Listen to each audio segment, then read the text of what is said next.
Yo ho ho. Welcome to my new hood. Yeah. So this is also interesting for me because I'm now in a new neighborhood and I'm just starting to do what I'm doing anyway. Guten Tag. Which is moving on, which seemed like a challenge, but I also have to say, right now I seem to be quite used to it. And I do enjoy it, having my own apartment, because I haven't had that in 6 years. I have lived in a single room since 2018. Yeah, okay, for half a year or something, or maybe it was more like a year. I've had an apartment in my parents' house, but then I had to move into a single room. So since 2019 at the end, so 2020. No, yes, I have lived in a single room. And I didn't have my own kitchen, I didn't have my own toilet, and it's all cool, right? But you also have to understand how challenging it is to live with your parents. Right now it is challenging to not run because I know I've got my laptop in my backpack and it's better to not run, right? It's like I have to take responsibility for the fact that there's a delicate object on my back and then adjust the way I move to exactly that. So yesterday I was running. Today I'm just walking rather fast. Now it's hard to avoid people because I don't really want people's faces in here. I don't think it's really that much of a problem, but just in case, I'm trying to avoid this, right? So if I see people, I'm making an effort to simply calculate when they would see me and then when they would not see me. It's actually, I will take some time later to explore the neighborhood here a little. Right now I'm doing other things. And one challenge of filming yourself in a city environment where there's people certainly is that when people realize you're filming yourself and they see that you're turning your back towards them, they might take a piss on you.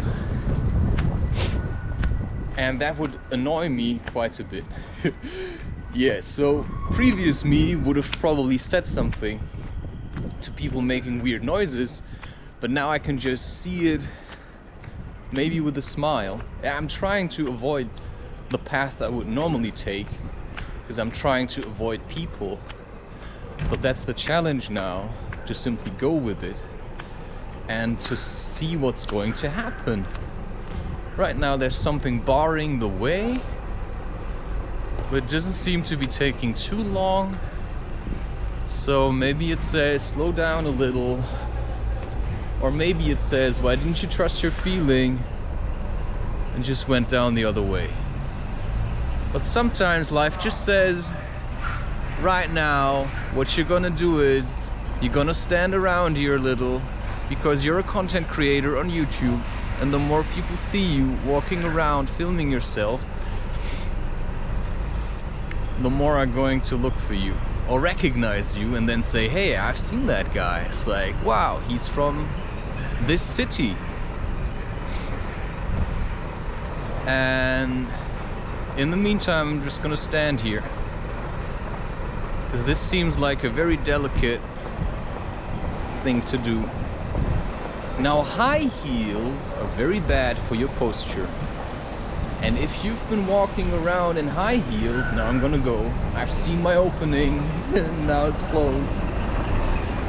And Ja, komm.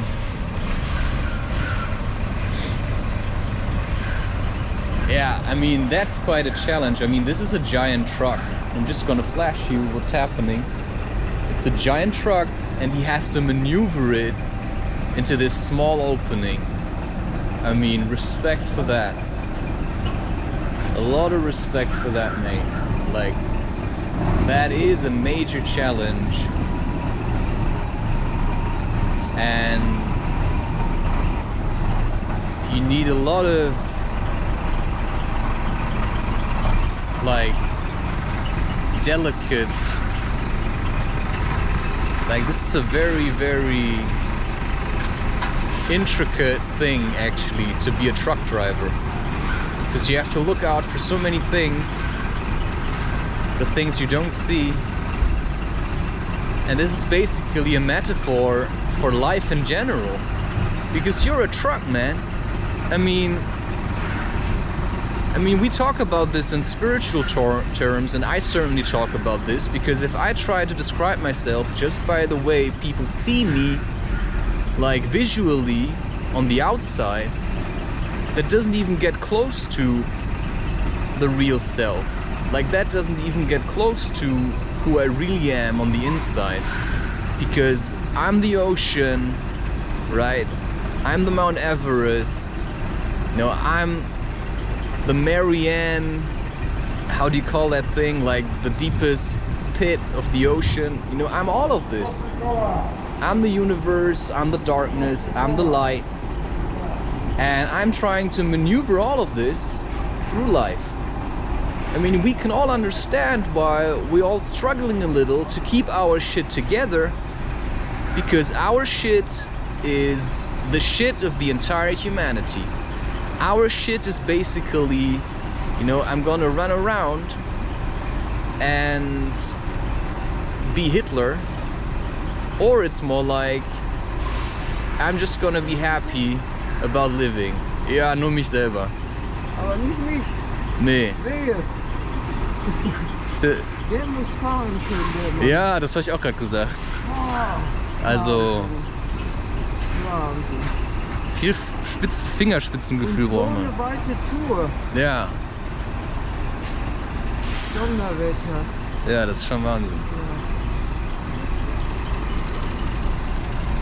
Alright. You see, and then you stand there and you're just talking and people talk to you. And they also say, I mean, this is really a good job. And it takes a long time. There was a time where I was a post driver. I was driving for the post. And I liked it sometimes, but sometimes I also crashed into other cars, like once, because I was driving backwards and I forgot to look into the rear camera, and then suddenly, boom! Yeah, and then you have to call the police and stuff. It's not so nice, but I think I've had enough. I'm trying to find my way through this, and that's all you can do. You just wait for an opening, and when it's there, you're just gonna go through without being crushed. It's like in that movie Maze Runner, where you just see the door is closing. Well, and how they always do it in these movies, they wait for the last moment and then they run through it. And when you see it, how fast the walls are actually closing, or the doors, you realize they would never manage to get through this without getting crushed. But, I mean, who cares, right? It's like, who really cares?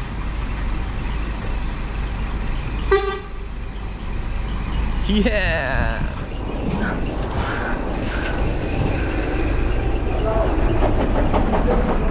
Wow!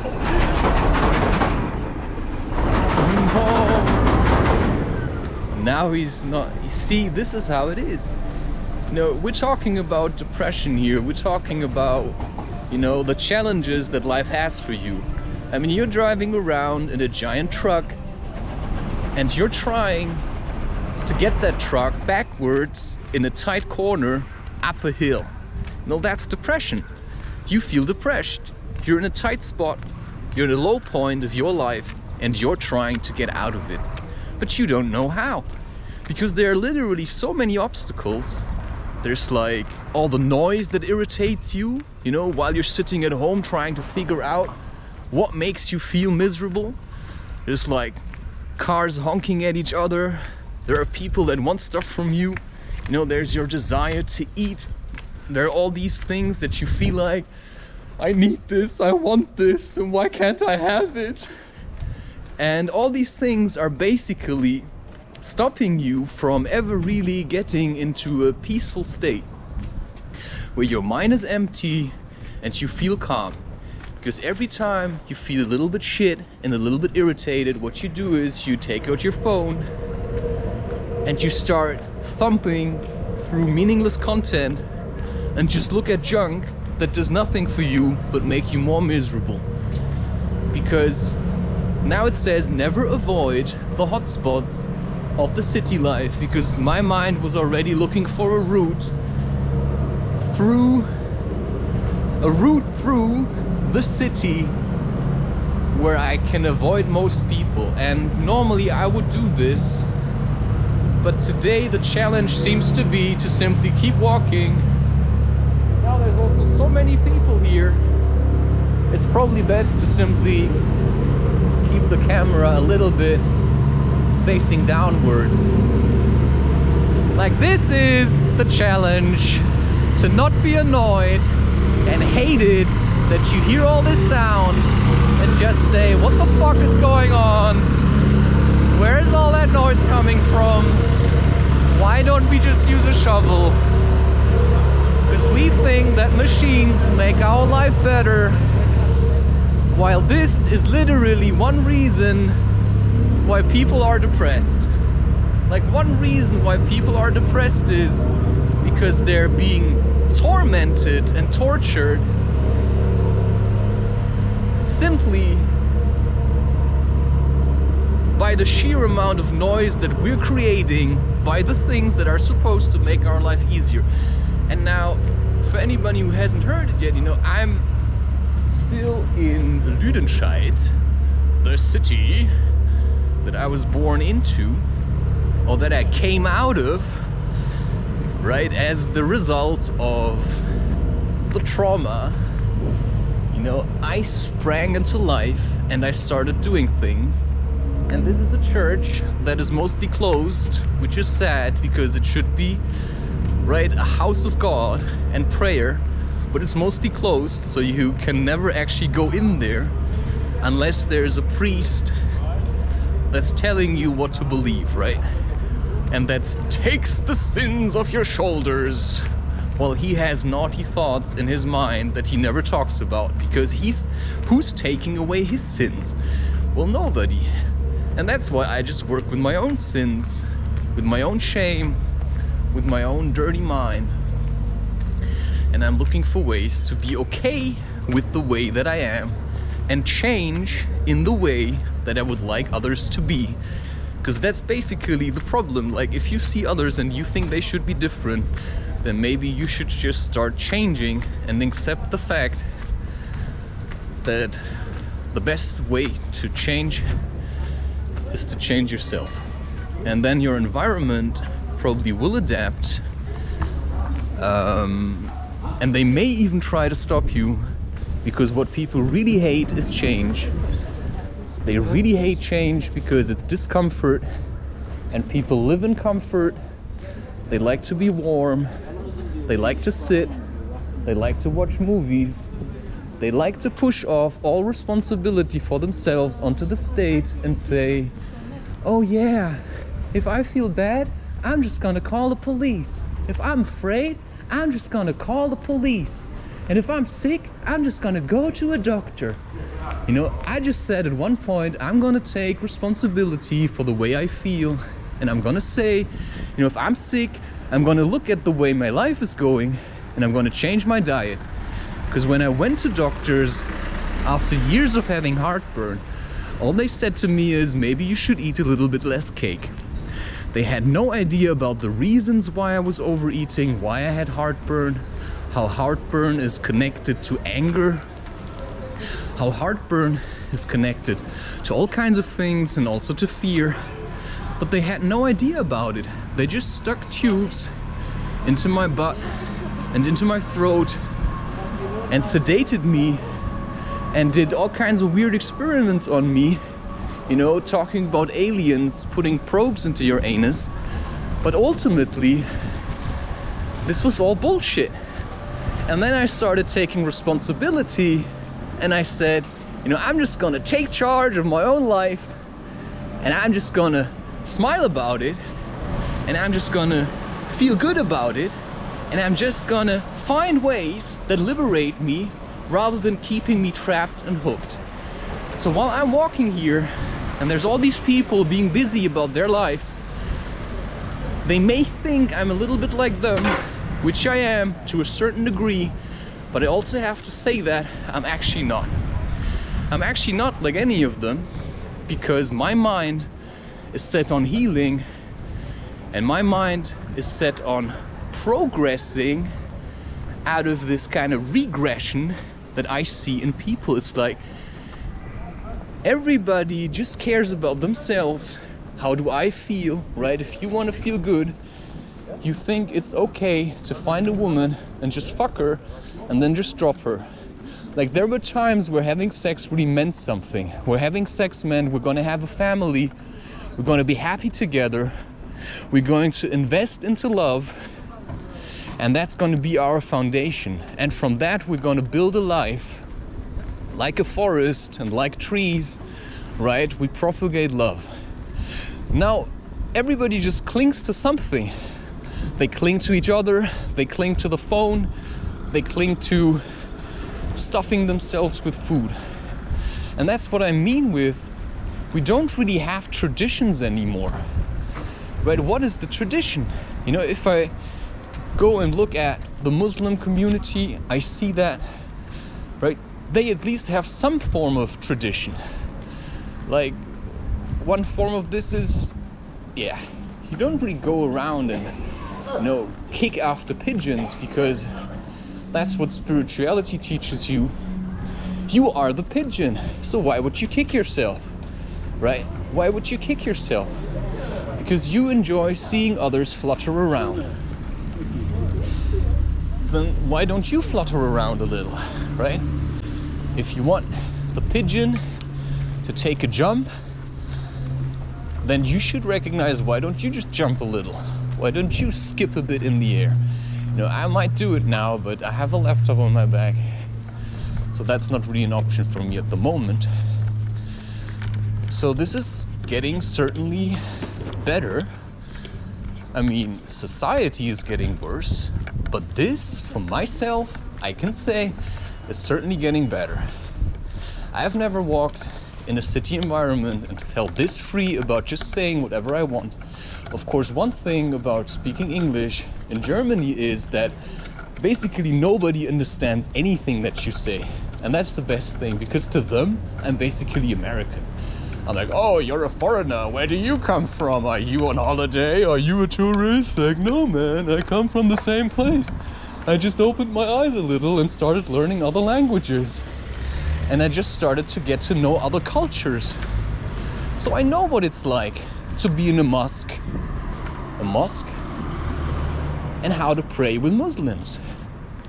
The reason I don't go there is because, for once, I'm not a Muslim, but I could be. But the problem I had was that they were eating meat. And that meant that when I'm there, I have to pray the way they pray, and I don't want to do that.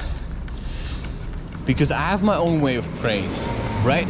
I can just walk around, and just by holding consciousness up here, I'm just channeling, I didn't eat anything today.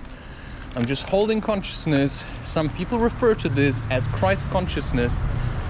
And when I see what I've gone through to get to this point in my life where I can freely speak truth, sometimes freely, because sometimes I also still shit my pants, right? Sometimes I still shit my pants, and why is that? Sometimes I still shit my pants when I do this, because you don't know what's gonna happen.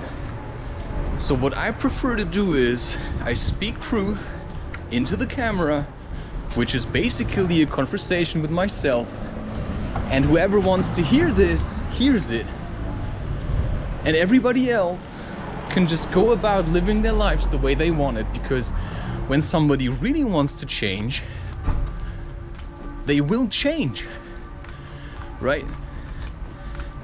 If somebody really wants to change, they will change. And now I'm almost home, and I really like this because now I could take the time and I could speak about something. And now I'm also, because you have to also understand a little the position that I'm in. Now my parents are paying me an apartment, and because to them they felt like this is going to improve our relationship, which it does. But now I'm a little bit uncertain about how to continue with the relationship, because I don't want them to think, you know, I'm going back to the way I was, because I won't. I'm still the way that I am. And I've worked hard to figure out how I actually am. Well, I had the feeling, sometimes I think of doing something to help someone.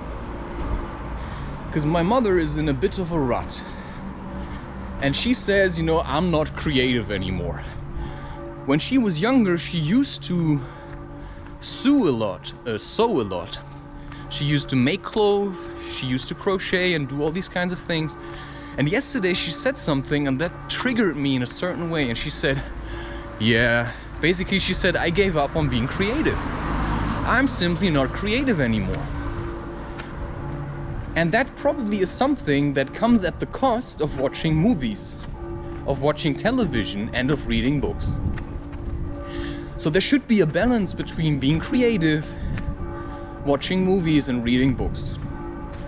Because being creative is something that actually actively channels energy into something that you can look at, right? And it's also, if you're not used to this, very uncomfortable.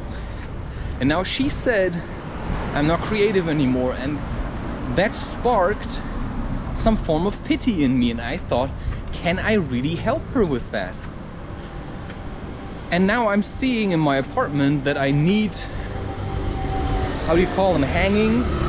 If you put something in front of your window and you say, just to shield out people from seeing you, right? Because I just like to cover the windows so that not everybody can look inside. And I still have a couple of old shirts. I have a couple of old shirts that I got from my dad, and they have nice colors, and I thought about I could work them into these kind of hangings. I don't know how you call these things. Maybe the word will come to me, or I'll just look it up. I don't really know. And now I thought, you know, I could go to my parents, and while I upload these videos, I can speak to my mother and say, hey, maybe we can do this together. Because I could sew this just with my hands, or I could use a sewing machine.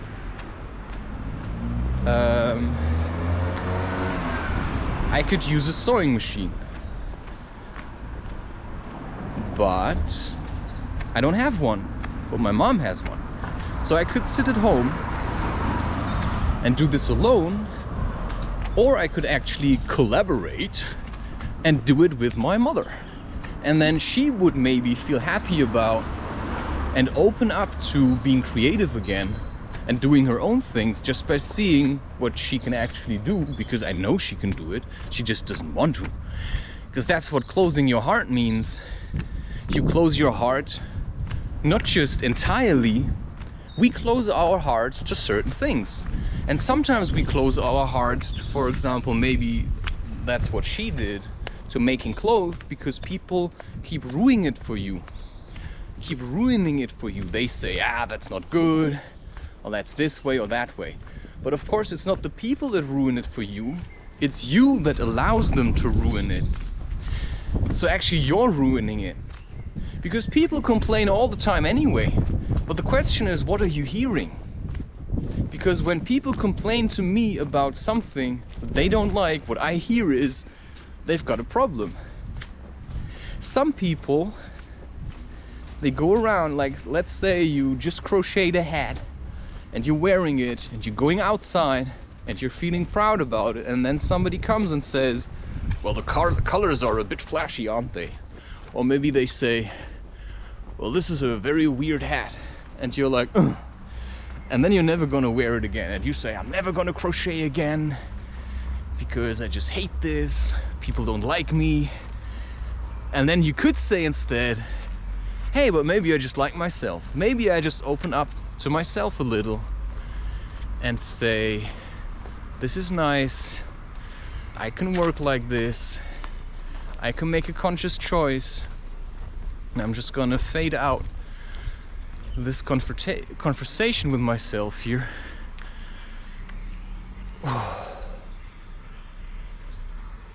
And just see where it gets me.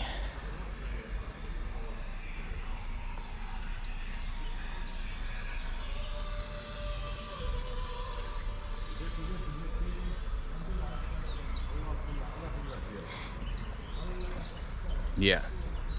So the point is I'm trying to get to, life is sometimes hectic. Like this is now a safe spot. Feels a bit relaxed. Until now it felt a little bit hectic. I feel like I did come to a conclusion. And the conclusion seems to be, okay, there's something that I can do sometimes if I want to. And one of the things seems to be that I'm seeing that somebody left his window open, and I might ask him if he knows that it's open. Maybe he did that on purpose, but I'm not sure about this. Right? So sometimes questions need to be answered. I'm not even sure if it's his car. But sometimes you just need a reason to talk to someone. And yes, so all I know is I do feel a little bit anxious. I do feel a little bit restricted at times, but I know how to work through it. I know how to make my way from one place to the next. And sometimes it's a little bit of a challenge to go back to places where you've been once, and then I'm not sure if I should really do this. But then the question is, what stops you from doing it? Like, what stops you from doing this? Is this really his car? I don't really know. What I know is that I'm going to continue now. And I don't see a reason why I shouldn't work together with my mother to make hangings for my windows, because I feel like that's actually something quite beautiful, right? To collaborate and to do something and then to say, this works quite well. I could also just let this car rest and just keep walking. Because if you leave open your window, you're self-responsible. And I don't have to take care of people's problems, because what I also have to understand is I've tried working with my mother before and I hate it. The reason I hate it is because she's fussing about it. She makes it look like it's a problem. Whereas if I would be sitting at home alone in my room, I could weave heaven. I could weave heaven into my hangings. I could weave all the love that I have into my hangings. And that is something that I believe a machine can never do. We say machines are good because they help us work better. I think the only machine that I would like to use would be a sewing machine that has a foot pedal. But other than that, I could just learn how to sew with my hands and then take the time.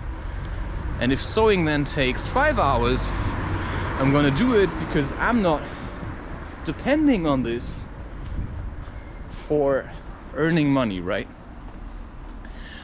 But I also have to face the consequence that a part of me might feel bad. But the truth is also, if somebody simply doesn't want to sew, I can't help it. But if I sew and I show them, they may think, oh wow, this looks actually quite nice. So why not do it myself? Because if I go now to my mother and think I'm helping her, I actually treat her like a little child. Because maybe at the moment, the idea of sewing is too much for her. It's just like really overwhelming. And that's why the respectful thing to do is just to go there, eat something if I feel hungry, and then keep on doing whatever I want to do. Cheers.